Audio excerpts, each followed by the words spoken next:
for game one. Thank you, Dash, and welcome to SKT versus Team Liquid. My name is Jano Dracos, and me and my co-casters Chris Papa Smithy Smith and Isaac Azael Cummings Bentley will be doing our poetry reading at the Fat Cat Lounge on Melrose later tonight if anyone wants to experience the magic. But speaking of magic, we are into the magic of picks and bans already. The Rek'Sai taken off the board, Silas no surprises, and SKT not looking to see Sona Taric anytime soon. Does feel like that will end up be a blue side or red side ban for them wherever they go, especially if IG are involved. That one's going to be off the table. The Rek'Sai ban, given that it's a potential first pick, is an intriguing one when it comes to the flex picks that have kind of defined this meta and this MSI 2019. Does feel like SKT can actually flex them across two roles, but something like the Akali, which for them was a one-role special on TL, going to be banned out. And I think these are pretty intelligent bans actually here from SKT. Rek'Sai was used by TL against IG yesterday, a game that a lot of people were relatively pleased with their performance in. I do think J4 is another one of those top early game physical damage options for Smithy. People seem to have less faith in his Lee Sin. Certainly Clid is incredible at that. So, this is trying to push Smithy away, I think, from some of those early game junglers where he can have a larger impact. And look, something had to give when no flex picks are banned by SKT. So Ryze would be the conventional expectation, both for SKT and in general with where the meta is at. Something like a Galio could be super high priority for SKT, given their penchant for Galio Lucian and more aggressive lanes, but passing up on Ryze, tricky for SKT, even though it's not a TL staple.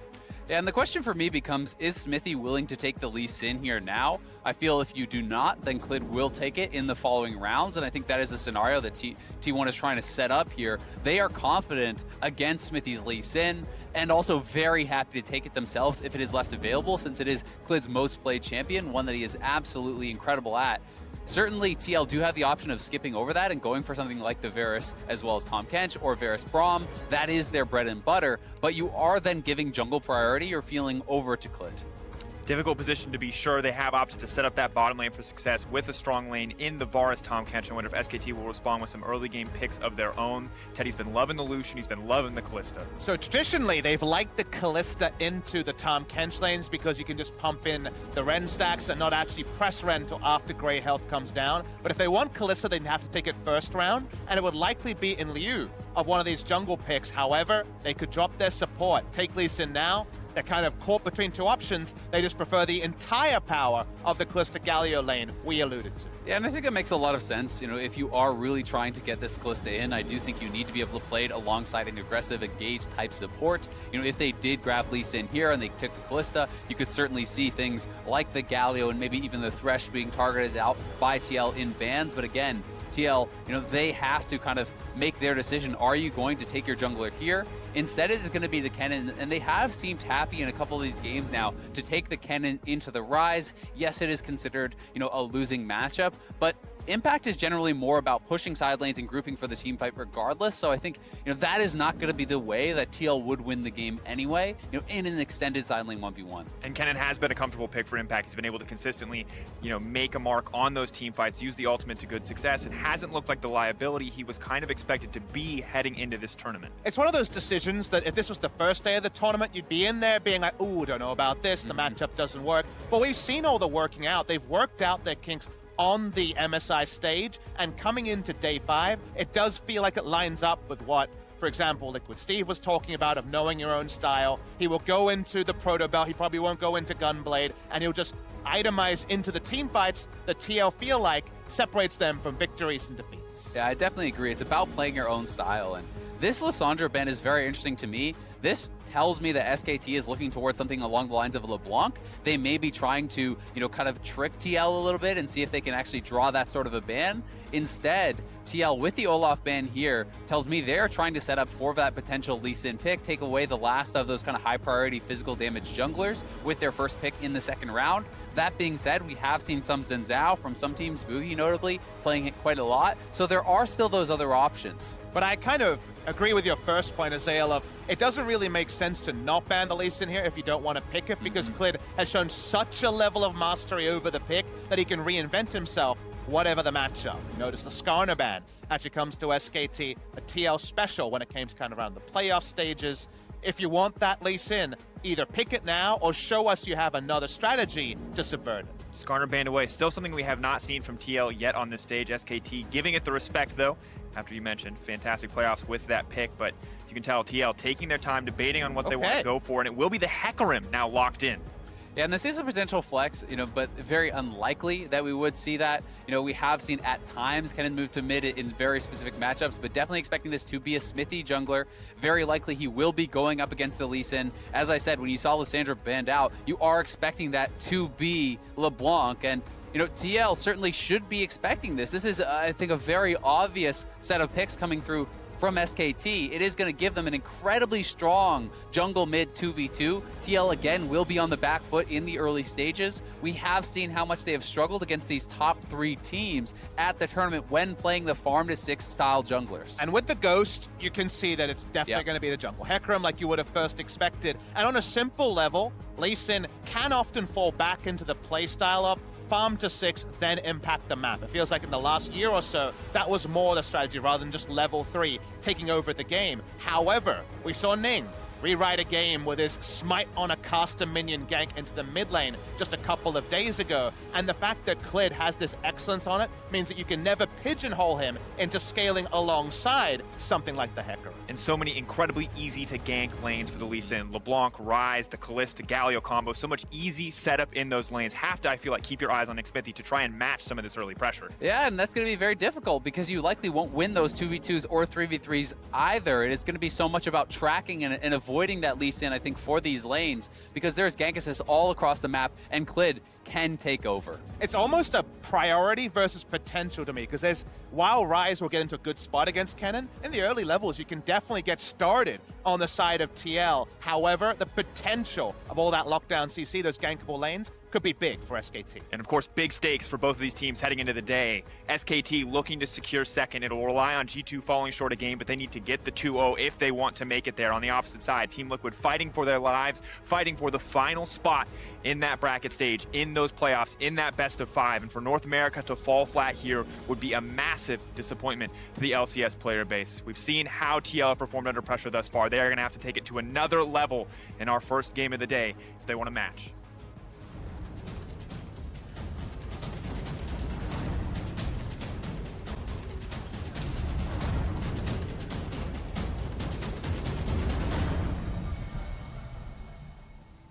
Here it is, ladies and gentlemen, SKT facing down Team Liquid. One spot remaining in that bracket stage. SKT have already secured theirs. Will Team Liquid secure theirs here? So many questions in an early game that is set to be explosive. 4 days of play down, 1 day to go, and every team still has a goal of making playoffs. No one is eliminated at the start of this game, so all the action, we're going to have to track it, we're going to have to watch the standings. This is what it's all about in an elimination League of Legends. Yeah, I'm very excited for today, and already some things worth mentioning here. The fact that Doublelift is not running the TP because it is this aggressive lane. They have elected to go heal on the Varus, cleanse on the Tahm Kench. This is to help if you do get double taunted up, you can still cleanse and devour that Varus and try to keep him safe, because TL's bottom lane has been punished in multiple games in the early stages. And to me, that is where TL has mostly been falling short against these top teams. And TL's level 1s, I think, have also been very, very defensive. They haven't had the level 1 plans to split maps or necessarily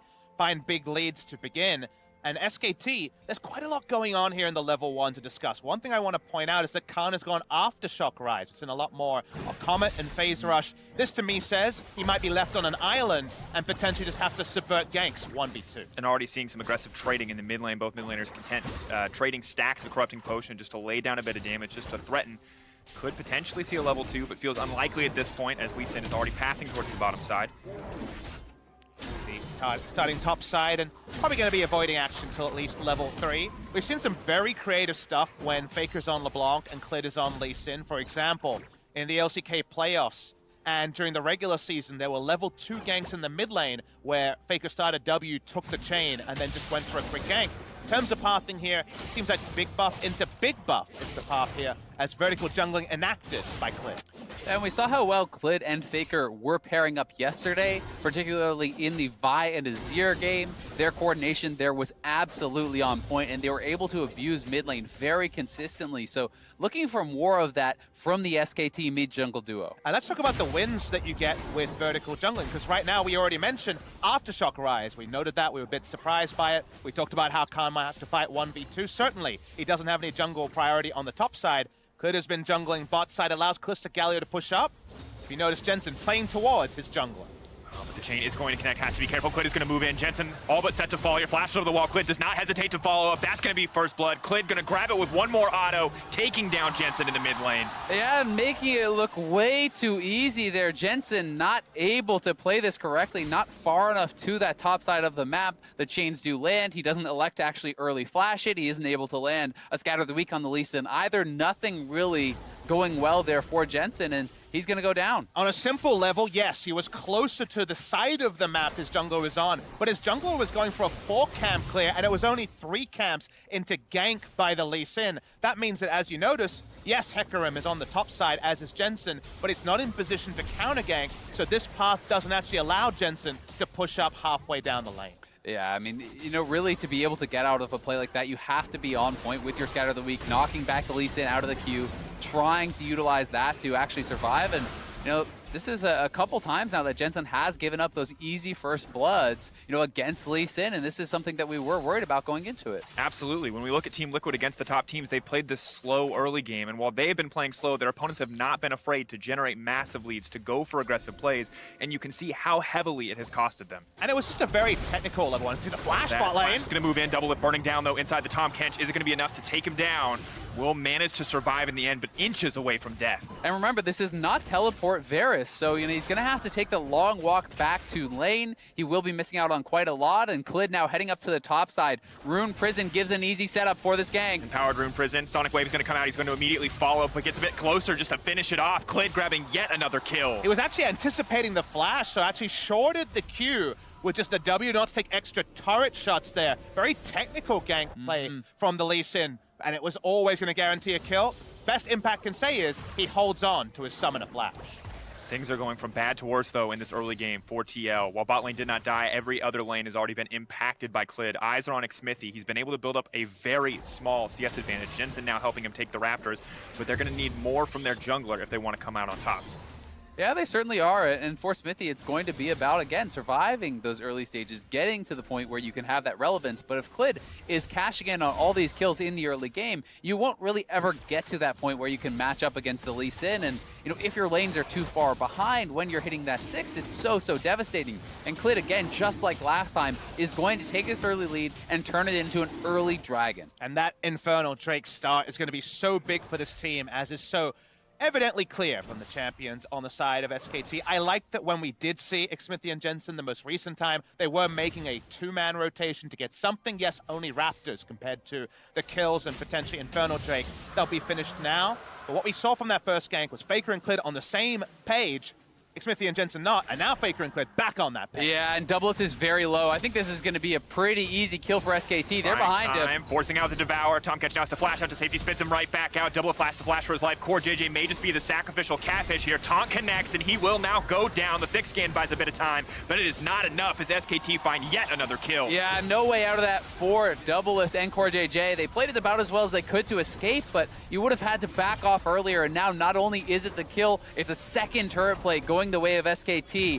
and they are moving their mid and jungle advantage around the map. And it just felt like we could call out the SKT champion picks before they were locked in, and it went exactly as we expected. So your question for TL always is, okay, clearly you expected this as well. How will you subvert that? Unfortunately, the desync between Hecarim and LeBlanc, how much is that snowballed further, given that Clid has been everywhere once again? Yeah, I mean, he certainly has. And as you say, if we are expecting this, TL has to be expecting this. And that is where it becomes a question of, okay, what is the game plan? What is the answer you had prepared for this? And so far, it looks like there wasn't one. TL certainly has not been able to match the early pressure that SKT is putting out. And again, they are heavily on the back foot here, as they have been every game against these top 3 teams. And once again, Smithy has that farm lane, but how much is that going to mean when every single one of his lanes is starting to lose in pressure? Syndra for now going even, but it's only getting harder, and you can see that Clid has been absolutely everywhere.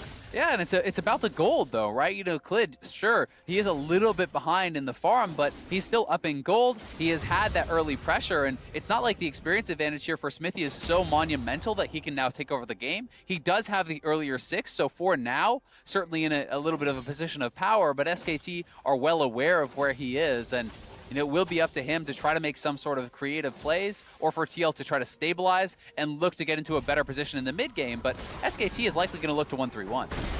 And now May just looks to engage on the bottom side. You can see how much damage Doublelift is taking just from the combo between the Kalista and the Galio before they commit even any major cooldowns. Difficult spot to be in. It's only going to get harder. Level 6s, yes, strong for the Varus. Good to have on the Hecarim as well, but Kalista, the power to throw that Galio into the midst of an already vulnerable bot lane is only going to make things more difficult if the dive comes through again. And the CS numbers in bot lane being plus 18 to the Kalista is a flow-on effect of Clid unlocking the map in all 3 lanes, and the turret dives they pulled off in the bot side. It means that even the sturdy Varus Tahm Kench that almost always does what it suggests and wins lane, its only kind of downfall is this level of aggression, and they're not going to relent. Smithy has to be careful. Sonic Wave not going to connect. He now knows Lee Sin is on the bottom side. Oh. Quick kick flash coming in from Clid, and Smithy now has to run for his life. But no, Jensen going to get the shutdown immediately. Good kill coming through. Teddy, though, looking for the follow-up. Smithy now set to go down. Faker going to try to pick up the kill. CoreJJ has saved the day for now, but Jensen will go down in the exchange. 1-for-1 at the end of the day. Yeah, the 1-for-1 trade not too bad there. Smithy, it looked like he was electing to try to hit the ultimate on Clid instead of just going straight over the wall for the escape. They do get the shutdown, and that is a decent trade, but they will lose their blue buff. They are still getting pressured very, very heavily. But what I want TL fans to appreciate is that is a sign of why they took this approach to the draft. They were actually in position for the counter gang because topside Impact. I don't think he has the kill pressure to take down Khan. You have to be ahead of the play and read the aggression as if it's predictable if you're TL. So the first few ganks, that didn't work, but this time, notice that Jensen is rotating early. Exactly, and that's why Smithy does drop the ultimate aggressively instead of using it in retreat. That was not a failed ult over the wall, but it is Jensen getting collapsed on. SKT's bottom lane certainly has priority. They are able to make that rotation faster and still get the kill back as well as the buff for them. And things are only getting harder. While it is nice to get that shutdown gold, while Jensen will be a bit more comfortable in his lane, once again, the pressure is still very heavily in favor of SKT. The good news is Impact's doing a little bit better on the top side. Was able to bully Rise out of lane for now, so maybe they can find some avenue to come back.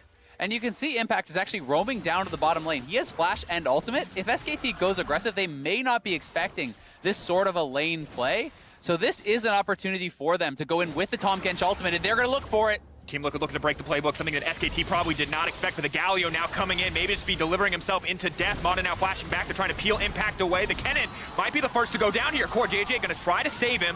Buys a bit of time. The Callisto Spears are there, but Teddy is not close enough, and the play just breaks. Yeah, the set-piece play, the all-in attempt. Unfortunately, Summoner's up on Teddy, and his ability to just jump away means no kill actually enacted there. Going to have a pause to slow down the action. I like to see the set-piece play coming through from TL. Clearly, with it one they had prepared earlier, but this time, not successful. Yeah, not successful, but I do like that they are trying to make these sort of moves. You can't afford in the Kennen versus Rise to just sit in the side lane and 1v1 the whole time. So Impact knows his teleport is shortly coming up. This is a well-timed out play. His TP was not quite up, but he's going to roam down to the bot. He gets flash out of both the bot laners from SKT. He will now go back to base and have his teleport to answer Rise on the top side. And one thing I think we should appreciate as well is that the actual champion matchup of Rise versus Kennen, when Rise doesn't see the Kennen for a while, he does say, okay, Kennen's taking a while, but he just tries to freeze and tries to actually get lane control that he didn't have in the first 7 levels. So this is one of the few times where Khan is sitting there thinking, okay, this is good. Yep, I'm going to get this freeze up the top. I'm going to get this freeze up top. And that's he's not actually incentivized to push because he hasn't been able to control the lane previously. So there actually hasn't been, until maybe just as the pause comes in, a lot of threat on the turret plates. That's going to be a lot more recent. A short pause, of course, we'll be getting back into game shortly. But good that you point that out. Maybe not costing as much as it could have. Rise, of course, probably going to get a few tower plates on the top side as he is pushed in for now. But Impact will have that TP up shortly, can return to the top lane, and I like that Impact is playing for his other lanes, and that Team Liquid is willing to play for Doublelift, who's been put into a disadvantaged state on the bot side. And Impact, to me, has been the best player for TL throughout MSI. I think he has actually been strong, throughout all of the games here. Certainly not without question. He hasn't had a perfect play, but he has been very solid, and he has been matching up to some of the most impressive top laners in the world here. And the TP, or rather play, does end up costing him a couple turret plates, but certainly he is going to be there to at least pick up most of the farm. And this does perhaps set up Smithy to try to make a play on the bottom side now that both Teddy and Mata do not have their flashes. And that is what's going to tell me if this play was worth it or not, because you have to cash in on those lost summoners, or you just gave over that gold to Rise for free. Yeah, but for now, unfortunately, no pressure on the bottom side means that the Team Liquid bottom lane does not want to move up and try to contest. They don't have the vision there either, and they're giving respect to the all-in potential from that Lee Sin. Cloud Drake going over. SKT will not be contested there. Smithy does spot it out, but chooses to back away. Now we fall into a bit more normal, seeing the levels start to come through. Always a treat to watch Faker in full flight. Has got a couple of kills already to his name. We'll see where the game starts to transition. I imagine the next Infernal Drake spawn is when the teleport flank from Impact is going to be much closely watched on both ends. But for now, Jensen pushes out, and we wonder where the next flare point will be in this first game of the day. And I think one of the tough things here for TL, is that, yes, great, you got those summoners off of Teddy and Mata, but now Khan has TP advantage. And you can see he's actually walking back to lane, so SKT can play very heavily around that. Even if Smithy were to look bot, Khan could easily answer that and look to try to turn that sort of play around. And SKT even do have a couple lane wards that even if in the 2v2 they're pushing up too far, they could be heavily punished by Khan. But I want to show you that TL have already anticipated that and left the bot lane that looked like it was going to be standing goal. It's a good look from them, so they're going to have to ult away. Forced to ult away. Impact, though, now needs to run. Has to be careful. Realm Warp is coming forward. Two members right on top of him. He's going to use the ulti, but just gets immediately deleted. Faker now on a killing spree. Yeah, Faker, well done by him. Another move up to the top side of the map. He collected that blue buff and just goes straight up there, but TL seemingly unequal to the play. And Impact is going to go down pretty easily once again. Smithy also having to use the ultimate, which is another pretty costly cooldown there. And that means SKT are going to continue to stack up these neutral objectives very easily. Oh, Faker. Poor JJ trying to save the day there, but when SKT have this lead, when they push their vision forward like this, it feels so impossible to enter your own jungle, to even survive in your own territory. Yeah, the deep ward prepared earlier means that any defensive setup around the Rift Herald is so easily answered, and of course getting a pick before all this started made it trivial. SKT is moving their battlefield, and even though TL are making nice counter rotations to try to stem the bleeding, SKT staying 1 foot ahead. Yeah, and here is this play one more time. Faker up to the top side, already forcing out the ult from Smithy, as he know he would have gone down there. And Impact did not have his flash from that bot lane play, so no real way out for him once the Realm Warp came in. But to check in on kind of what we were talking a lot about yesterday, Papa Smithy, for SKT, they certainly are checking those boxes here again against TL for having a more impressive early game. And you can see days 1 to 3 certainly playing much more slowly. Day 4, yes, it was a lower level of opponent, but they really picked up the pace of the game. Faker has to be careful there. We'll survive in the end, but this has been an interesting trend, seeing SKT ramp up, and now we might see TL try to make a play of their own. Khan taken out. Good use of the Tahm Kench ultimate to move into that top side and stop the Rise, but it will just be a tower trade in the end as the Rift Herald crashes bot lane. And this tempo of the push, the speed at which the Rift Herald charge is going to actually amplify SKT, makes it hard for TL to answer this push. They're trying something top side. Faker goes in mid. Not going to connect though on the chain, so we'll back off on the play, but does force Jensen back. Gets that health bar low enough and that mana bar as well that he can't feel comfortable staying in lane. Yeah, I mean, SKT are just so far ahead on this play, though. That is 2 easy turrets for them. TL still has not even knocked down the first, and Doublelift is going to have to go back to base, not knowing where anyone is. So that is 2 turrets to 0, and this is closing in on a 5,000 gold lead just past 14 minutes. SKT so far ahead in this game, and it's setting them up incredibly well for this second Infernal that you had talked about earlier. Such an important part of the game, and TL, trying to build up enough items, enough gold to really compete there, doesn't feel like they're going to be able to do it. SKT trying to reach for that 6,800 average gold difference of 15 they had yesterday. That was against PVB and Flash Rolls and expected victories, while they come in again, favorites against TL, channeling and grasping towards that sort of pace can only serve them that up well, even though all the fans around the world are waiting to see whether they can recreate that level against IG later today. And it's important because, of course, SKT are not out of the battle for second.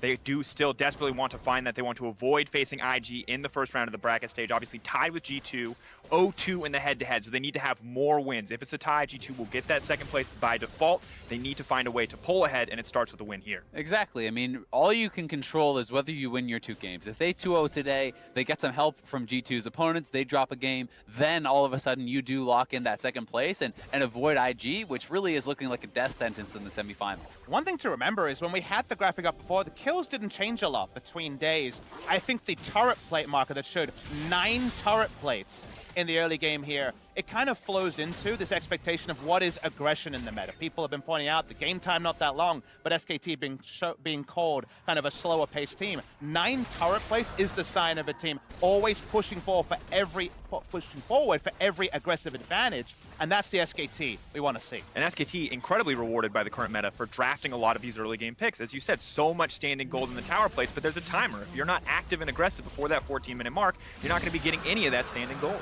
Yeah, you're definitely not, and TL definitely not in a position to even challenge for that second Infernal, so the advantage is just continually stacking up here for SKT. I mean, Faker's even chipping away at that inhibitor turret 16 minutes in, and yes, it is answered by impact, but you can see how far behind the ball TL really are looking. Faker coming over the wall, chunking out Jensen. Jensen potentially with enough wave clear here to try to threaten, but Faker just comes right back over. They want to get down a little bit of damage on the tower, but SKT not looking to overcommit. Double Lift, though, going to throw out the ultimate. Perfectly timed there, but Khan with the Aftershock. All but untouchable in that exchange. Clid on the way up as well. Double Lift realizes he's not quite in the situation he wanted to be. Clid going to get him kicked back. Guaranteed follow-up Q. Double Lift taken out. No way out of that one. Clid keeps his wits around him. Doesn't even have to flash to make the play happen. The Aftershock negates those all-in plays in the side lanes. Usually, no Seraphs, no chance for the Rise, but the Aftershock negates it. And now Hecarim, he's already out. Faker? They get baited out. They thought he was going for one target. He's going for the other, but Impact's going to step forward. He wants a kill of his own, trying to lock up the entire team. CoreJJ moving forward. Jensen, though, on the front lines, also going to be in trouble. SKT will back off for now, sending that Galio back and out to safety. Yeah, just another great pick there from Faker, and they have the complete run of the map. TL not able to get anything back anywhere. Smithy going down in the mid lane. They're barely able to hold on to this turret, and Jensen low on mana means he's likely going to have to go back home here pretty shortly. So SKT can just continue this pressure constantly. And it just feels like SKT have no fear of any reaction to the proactive plays they're making. Faker has been just distorting under turret to poke people out. There's no counterplay expected, and when the AD carry is split pushing and taken out, you know that the structure of any turnaround play isn't going to be there till after a full reset. No resets being granted by SKT unless TL goes super defensive. Yeah, and I really do like the way that SKT, even in their builds, is trying to actually push the pace of the game. You can see the Glacial Shroud on Rise, meaning this is kind of that LPL-style build of the Righteous Glory. That is going to allow him, alongside that Aftershock, to be playing more of a pseudo frontline role. It is more engage and catch in the sidelines as well. And this is Smithy again, getting chunked very low. This was him barely surviving just before Faker was able to double the sword in and get that pick on his recall. The lane ward looks like it's in turret range. It's so deep, but it's what allows Faker to make actually a pretty controlled play on a dive like that. Speaking of Faker, every time we snap out of a replay, he's at least half health someone on TN. Yeah, and forcing the barrier out from Jensen, it's only going to get harder and harder to survive up against Faker at this point in the game, and SKT are just in such a commanding position. We've seen TL in even games be able to play it out cleanly, be able to play across the map, but right now, there's just really no options for them to make plays on the map. And I honestly feel like with the dragons that are spawning, there's no hope even of outscaling your opponents, because this is a third Infernal coming up now for SKT. That is such a monumental advantage on top of their gold lead that it really starts to get hard to think of any sort of way in which TL could claw their way back in. So I am expecting TL to challenge at this next dragon, and I think that has to be where you make your stand and just pray for some sort of a team fight victory. And again, with a comp like TL have with Syndra Varus, you need to prep your vision and set up for a team fight you can't re-invade. And actually, if you look at the minimap, TL actually don't control any quadrant of the map currently. That has to change before an objective spawn. Which makes it even more terrifying, because if it does come down to that last team fight, this is also the battle for fourth. TL need to win games if they want to lock that spot difficult situation for them to be in if they start to fall behind. 1 game up on Flash Wolves, 2 games up on PvP. Do not want to go into a tiebreaker at the end of the day. We don't even want to talk about the records historically. We saw what happened last year versus Fnatic. Well, we can talk about them. It's a 0% win rate for North America. Terrifying spot. Interestingly enough, Mata may have overstepped.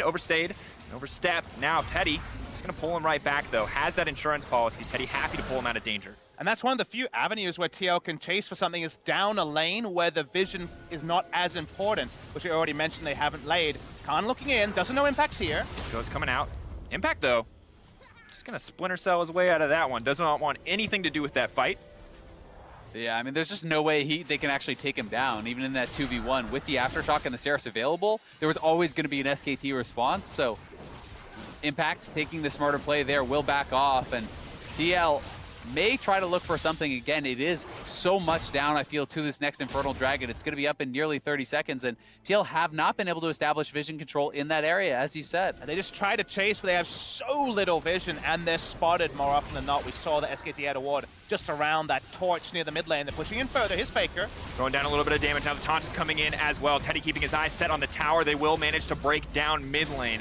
TL grouped up under that tower, holding onto that tier for now. They will clear the wave, but things only get scary. Look at that vision. They concede absolutely nothing on this map. And you just have to love the way that SKT are playing this out. They're harassing from multiple sides of the lanes. You have Faker poking from the left side, Clid on the right side, threatening a dive, and that is just pushing TL off of the towers. And TL now are in a position where even if they try to contest for this, the Dragon is already gone, so there's nothing they're really able to respond to, and you have to give so much credit to SKT and the way that they actually manufactured this 3rd Dragon take. Ooh.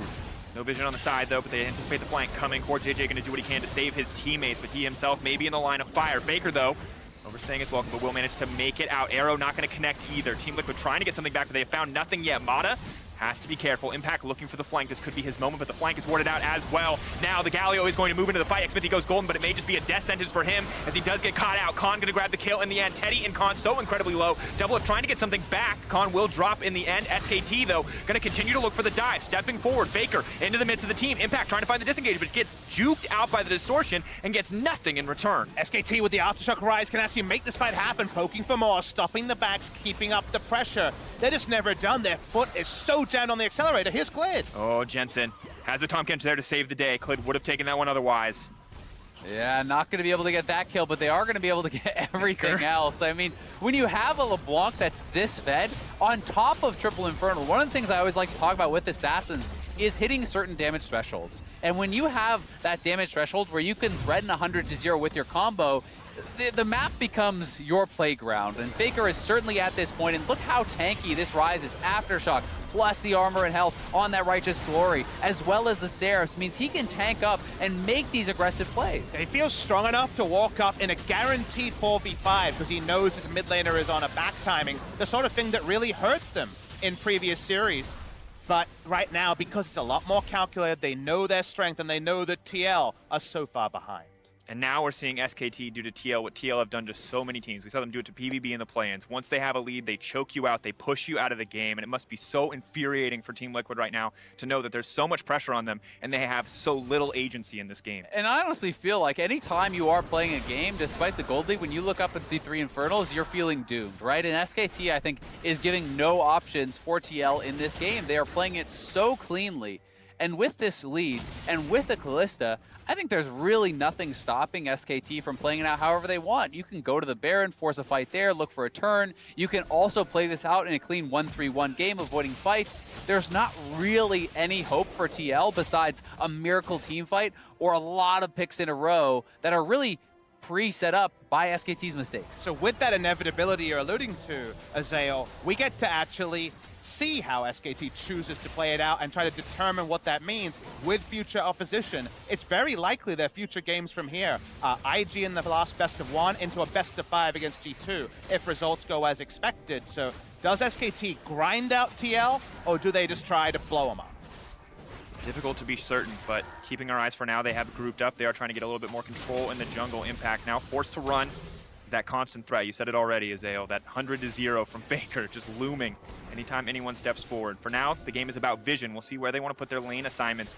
Let's move a little bit further forward. No eyes on the Baron quite yet. Jensen Just getting that Banshee's pop. Faker just poking constantly at the armor, trying to find a weakness. If you look at the inventory, so only a single control ward in the inventory from Khan means that actually contesting the red side jungle vision from TL is not possible right now for SKT. It's one of the few times where actually SKT are going to be forced into some backs, be forced into some reactive play, and TL have actually been able to set up a defensive perimeter that allows Syndra and Varus, admittedly with less items, to walk up and contest.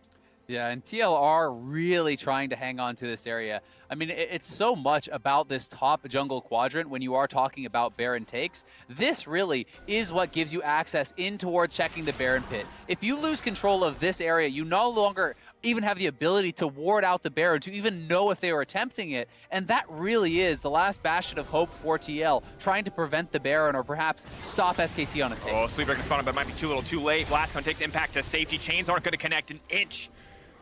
Within an inch of death, rather, as that play fizzles out. Often the Nexus can be an Alamo, but it's the last defense point. They're going to find the three-man taunt. Now backing off, though, immediately. Jensen is going to get taken down. Faker now unstoppable. SKT, though, hold back. They are not interested in overstepping. They'll take that control of the Baron, and they may just start it up. Yeah, I think they very easily can just start this up with Teddy. Start stacking up those spears if they want, but they see TL coming in, and they will look for the turn. Or Core JJ is going to need to save double lift. He doesn't even have the time. He has to back away. Core JJ is next on the list. Smithy desperately just trying to get some farm off to the side, but it might be too little too late for the entire TL team. Klid grabbing the kill onto Core JJ, and SKT in absolute control. Impact, though, waiting on the flank, has a bit of vision, could try to make a play here to save this game for TL. He does have Smite, so that is your kind of 1 in a million shot here with the Spellbook Smite, but he's warded out, and there's no way it's going to happen now.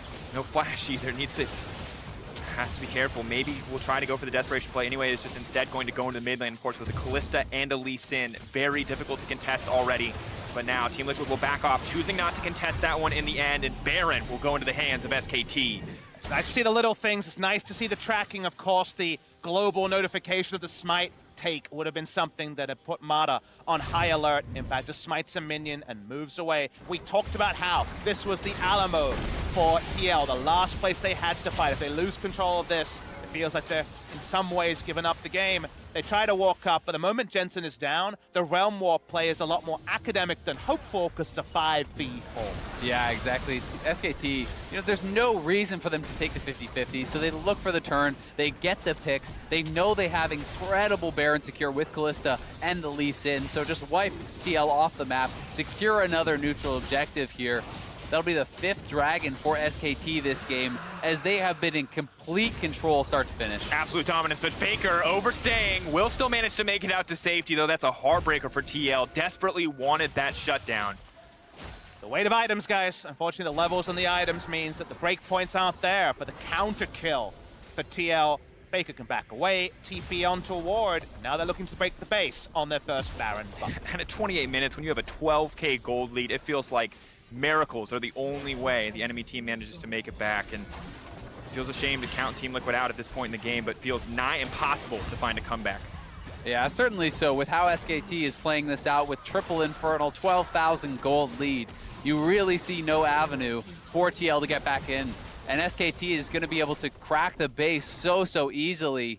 Klid and Faker knocking down one inhibitor, Khan uncontested on the top side. This should be a triple inhib. SKT looking to close this one out quickly. And Team Liquid just seem defeated in the way they're playing. They do not know where to pick. You said the Alamo already happened, and you can see it in the way that they play. They're backing off now, but SKT still going to look to close out with confidence. Teddy going to grab a kill. Galio into the back line, powered up by the Lee Sin. Double lift immediately deleted. It is an absolute slaughter in the base of TL. The triple for Teddy going to look to make it a quadra, pulling through in the end. SKT from start to finish have dominated this game. Another Kalista game, another no-death game for Teddy. SKT put TL into the ground. They even realm warped some minions to watch it front row seat. And SKT played this one out to perfection. They had the early aggression, they had the control in the mid game, stacking neutral objectives, a clean Baron take to boot. They really gave TL absolutely no hope in this one. And this is the kind of SKT you want to see to start to believe that they can challenge against that top two. And while the game timer might not have been in the mid